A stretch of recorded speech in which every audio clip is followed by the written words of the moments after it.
Fala, Outlovers! Eu sou a Natália Figueiredo, cofundadora da Outlab, e esse é o segundo episódio do Outcast, o seu podcast de marketing, tecnologia, negócios e muito mais.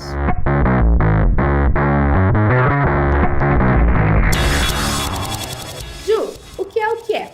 Através dele você ouve música, se informa e ele ainda lidera com prestígio a posição de meio de comunicação mais confiável. Ah, Nath, essa tá fácil, é o rádio. Aquele que nos ensinou que a cada 20 minutos tudo pode mudar. Hoje vamos começar com um tema super especial, o potencial das mídias sonoras, das radionovelas ao podcast, nesse meio que caminhou para que pudéssemos correr por aqui no Spotify. Para falar sobre o assunto, chamei para essa conversa os Outlabers Juliana Portela, carioca, jornalista e analista de marketing, e Juliette Marques, cearense, publicitária e analista de conteúdo e influência. Sejam bem-vindas ao Outcast. Oi, Julie, oi, Nath, oi, pessoal, muito obrigada, eu tô muito feliz de estar aqui. Oi, gente, tudo bem? Como é que vocês estão? Tudo certinho, muito bom ter vocês aqui hoje, tanto para a gente conversar das nossas experiências, quanto para ouvir algumas histórias também. Bora lá! Para contextualizar, no ano passado, a chegada no rádio no Brasil completou 100 anos. E para celebrar em grande estilo, a Cantar Ibope, que é líder no mercado de pesquisa de mídia, fez um estudo que apontou um aumento de 3% no alcance do rádio para uma população de 83% de ouvintes. Ainda de acordo com essa pesquisa, os brasileiros estão sintonizados até 4 horas por dia, porque mesmo com a digitalização dos meios de comunicação, a mídia segue em alta, seja no dial ou por plataformas digitais. É isso mesmo, Nath, o rádio está evoluindo de todas as formas. As pessoas consomem o tempo inteiro. E com a possibilidade de ouvir pelo celular, pelo computador, o público ele tende a ser cada vez maior. Uma pesquisa realizada pela XP Investimentos e o Instituto de Pesquisas Sociais, Políticas e Econômicas, o IPESP, apontou que o rádio é o meio de comunicação mais confiável quando se trata da divulgação de notícias. A mídia segue relevante, né? Tanto em termos de conteúdo quanto de plataforma. E os podcasts chegaram com tudo. Pode-se dizer que ganharam a simpatia dos ouvintes, mas não o substituiu. É verdade, Nath, sejam eles temáticos, históricos, em forma de debate, ou simplesmente uma conversa, a praticidade de poder ouvir em qualquer lugar fez com que o podcast ganhasse os nossos corações, né? E Juliana, você ouve rádio ou podcast? Eu ouço mais podcasts. Eu gosto muito de podcasts de notícias, né, resumos semanais como o assunto. Gosto também de podcasts de entrevista, adoro Mano a Mano, tem entrevistas icônicas. E gosto também de podcasts políticos, como o Foro de Teresina.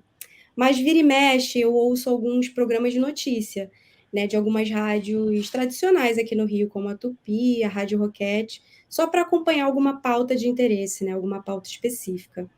O mais legal em relação ao rádio é que eu guardo boas memórias, né, da casa dos meus pais. Meu pai sempre foi um consumidor assíduo de rádio. Em casa era o dia inteiro ligado na Tupi, e no carro ele acompanhava até as partidas de futebol. Inclusive, meu pai ainda ouve rádio e eu posso mandar um abraço para ele, que ele está ouvindo a gente? Um abraço. Com certeza. Um abraço, Abraço, Augusto. Augusto. E você, Julie, como é que é para você? Assim, hoje em dia eu já migrei, né? Antes eu amava, ainda amo o rádio, né? Ele tá sempre no meu coração. Mas hoje em dia eu escuto mais podcasts mesmo, tem alguns de fofoca, só para dar aquela animada no dia, outros de histórias. Adoro podcasts investigativos. E na hora do banho eu tenho uma mania de escutar o resumão diário. Então, sempre de manhãzinha, antes do trabalho, eu coloco ali para escutar as notícias do dia ou da semana. E aí eu escuto mais podcasts. Mas o rádio tem um lugar no meu coração, porque minha família toda ama rádio, né? Desde criança, meu pai ouvia muito também, para levar a gente para o colégio. E aí, anos depois, eu acabei, por coincidência, trabalhando numa TV, que também tinha a rádio da cidade, né? Eu sou de Fortaleza, como a Nath comentou. E a minha irmã também se tornou radialista, então a família toda ama o rádio mesmo.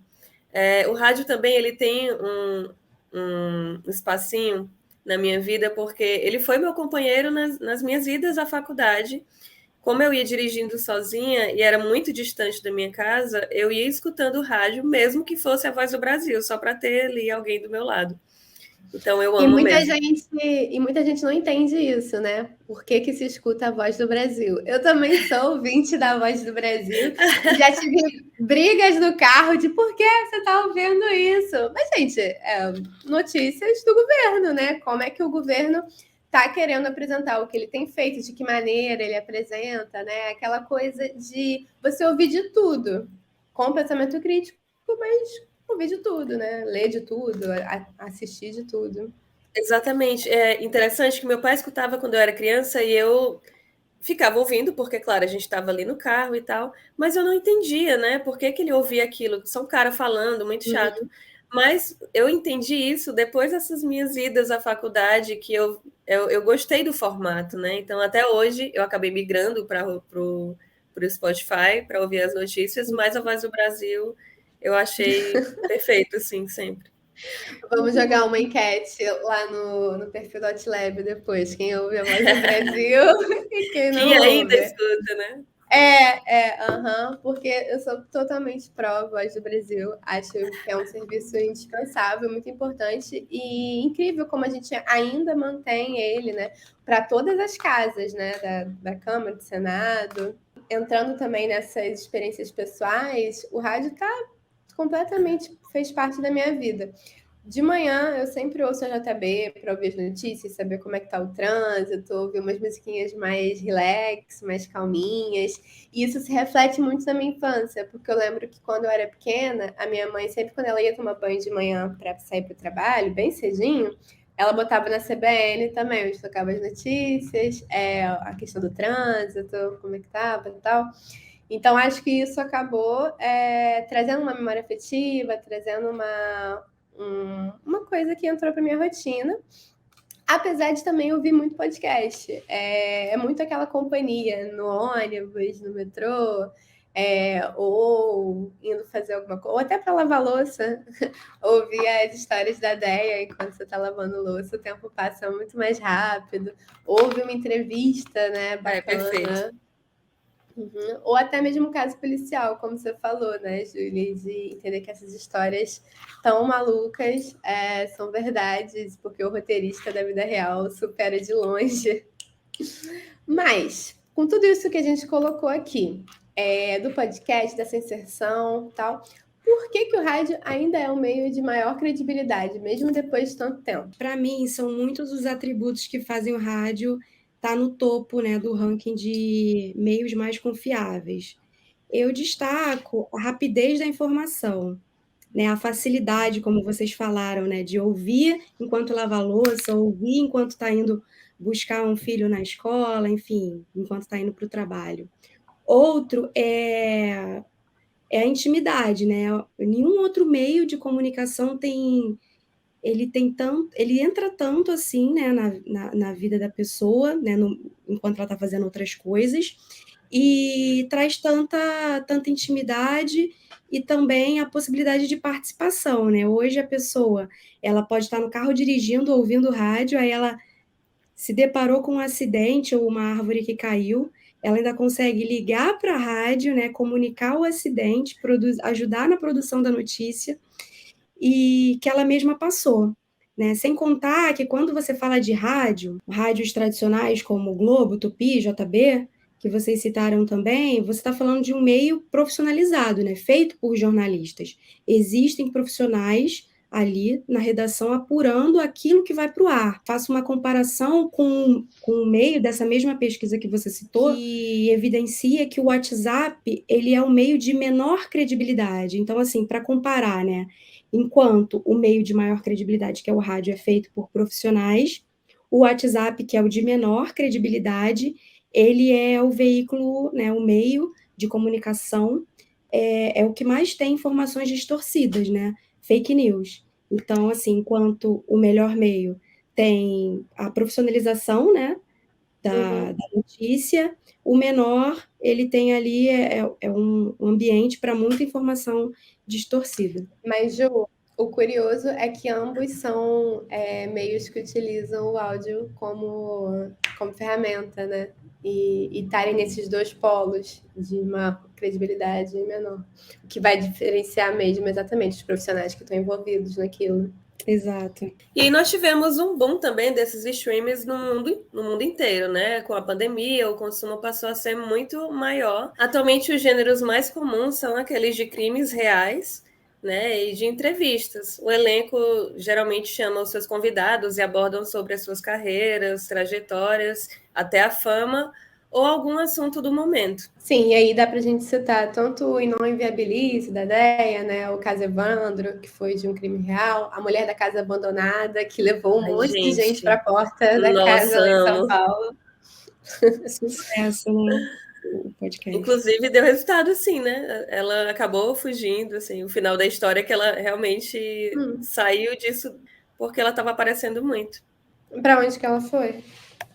Então, ninguém sabe, a gente acha, assim, pelo o que o próprio rapaz, que eu esqueci o nome dele, que faz o podcast, ele comentou que acha que ela foi para casa da família dela, da irmã, mas ela realmente sumiu do mapa. Tinha muita gente na porta dela, né? Não, e era uma história esquisita em todos os sentidos, né? Desde a pessoa, aquela casa, o estado que ela estava, o restante da família. Muito. O marido longe, né? No estrangeiro. Inclusive, achei até o LinkedIn dele, porque eu amo tanto essas coisas que eu já sou uma pessoa que investiga. Achei o LinkedIn dele. Maravilhoso. E com todas essas nuances, tal, o alto consumo dos apps de streaming, de notícias via internet, de fato, o rádio não está mais no topo, porque essa concorrência vai aumentando, mas isso não significa a extinção. Da mesma maneira que eu ouço o Café da Manhã da Folha, eu também ouço a JB, e eles se complementam. O podcast ele não substitui o rádio, mas acaba sendo uma ramificação desse meio, né? Se a gente for pensar por esse lado. Os formatos em rádio, eles se tornam mais fáceis, de certa forma, mais confortáveis, uma vez que as pessoas não estão mais dispostas a ler e sim ouvir. Isso traz uma proximidade entre o consumidor e o criador. E a gente percebe muito isso com os radialistas, que viram quase melhores amigos daquela audiência, né? Recebendo muita interação, muita participação. A Band News, eu percebo que eles ganham muita parceria pela proximidade, de fato, que se constrói ali com os locutores, né? Inclusive, eu tenho uma amiga que ela é uma radialista bem famosa lá de Fortaleza, que é da Verdinha, que é afiliada da Globo lá em Fortaleza, né? E aí ela tem 2 Instagrams, o dela profissional, que é onde ela interage com os ouvintes, porque eles vão atrás mesmo dela e já tem ela como melhor amiga. Então é engraçado que às vezes no privado ela me manda uns prints assim de pessoas apaixonadas por ela, pessoas velhinhas mesmo que já tem ela como filha, sabe? Então é legal como realmente tem essa intimidade, essa proximidade com o ouvinte. Nossa, muito maneiro mesmo. Inclusive, a gente fez uma enquete lá no nosso Instagram e trouxemos para cá algumas memórias que os Outlevers compartilharam conosco. Bota aí, produção. Eu lembro que tinha um festival na minha cidade. Como eu era criança, eu não podia ir, então eu acompanhava ao vivo pela rádio. Apesar de eu ser jornalista, a minha memória com o rádio é muito mais afetiva, porque me lembra da época que meu pai me levava de carona para o trabalho e a gente ia todos os dias de manhã ouvindo o Boechat na rádio. E aí a gente comentava o que ele estava falando e falava sobre as notícias, enfim, era um momento bom que eu passava com meu pai. Aqui em Belém é comum divulgarem os aprovados do vestibular pelo rádio. Eu lembro sim, antigamente não era tão fácil como agora saber as coisas pela internet, né? Aí no rádio eu me lembro de 2 programas, um que era para você conferir a hora, que tinha a rádio relógio, você botava na rádio relógio, e a cada minuto uma pessoa narrava a hora certa. E tinha um outro também que era Pergunte ao João. Eram perguntas às vezes complicadas e o João respondia. Agora, gente, esse formato, ele também é um grande aliado do conceito de áudio marketing, né? Se a gente for trazer aqui para nossa área. representando uma boa oportunidade de comunicação, com a proposta de levar mais informação, educar o público, além de produzir materiais que sejam criativos, entretenham os ouvintes. É uma ótima alternativa de monetização também. Muitos podcasts e tal começaram só como uma forma de expressão e hoje são altamente rentáveis e possuem parcerias e patrocínios super relevantes. O que às vezes pode gerar um risco para a marca, né, que está se vinculando a um lugar que tem muita opinião, né, muito posicionamento, mas também um lugar de destaque, já que tem muito pouco patrocínio ainda sendo utilizado nesse formato de áudio pelo Spotify. O podcast ele atende o ouvinte de todas as formas, porque dá para ouvir online ou baixar para quando você estiver sem internet. Tem temáticas para todos os gostos e muitos creators já fazem em formato de vídeo também, para quem tiver essa preferência, ficando disponível no YouTube. E da forma que isso é apresentado, facilmente atrai mais ouvintes e fidelizam aqueles que já consomem. Por meio da voz, dá para entregar mais emoção e a entonação certa que você quer passar. No blog da Outlab, vocês vão encontrar mais dicas, assim como um kit básico para quem está querendo começar, como encontrar um lugar silencioso, planejar o roteiro, mas o mais importante é dar o primeiro passo. É isso mesmo, Nath.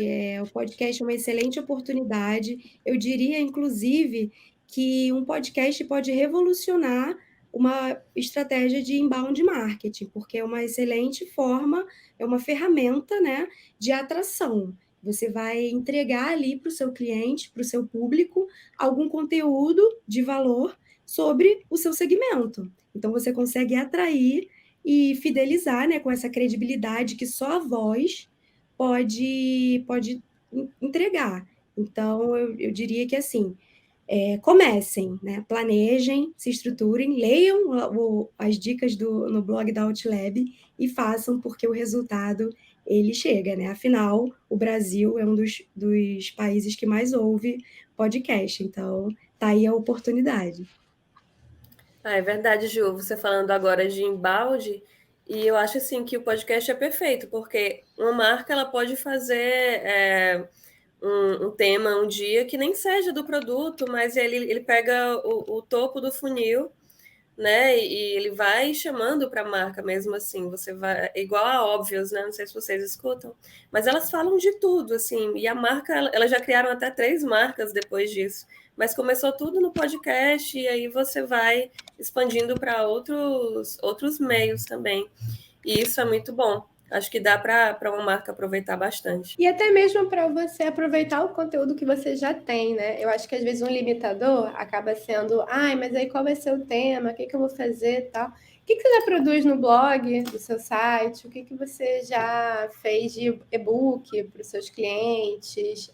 Aproveitar coisas que você já tem e aí mudar o formato, mudar a plataforma para poder entregar isso de uma maneira que vai ser melhor recebido por determinada audiência e que você vai pulverizar os seus canais de comunicação. E tem público para todo mundo, né? Eu já achei podcasts falando sobre ônibus, sobre tudo, então dá para você falar para qualquer público no podcast. Tem espaço para todo mundo e tem audiência para todo mundo. Exatamente. Bom, nosso podcast está chegando ao fim, mas esse papo continua. Siga o Outcast aqui no Spotify e acompanhe a gente nas redes sociais, outlab.rio. Mês que vem tem mais. Obrigada, meninas, pela participação. Obrigada a você. Muito obrigada. Valeu, gente. Até a próxima. Beijão. Muito obrigada por ficar com a gente em mais um episódio do Outcast. Não deixe de compartilhar ele com a sua rede e acompanhar a Outlab no site ou em todas as redes sociais, através de @outlab.rio. Até a próxima!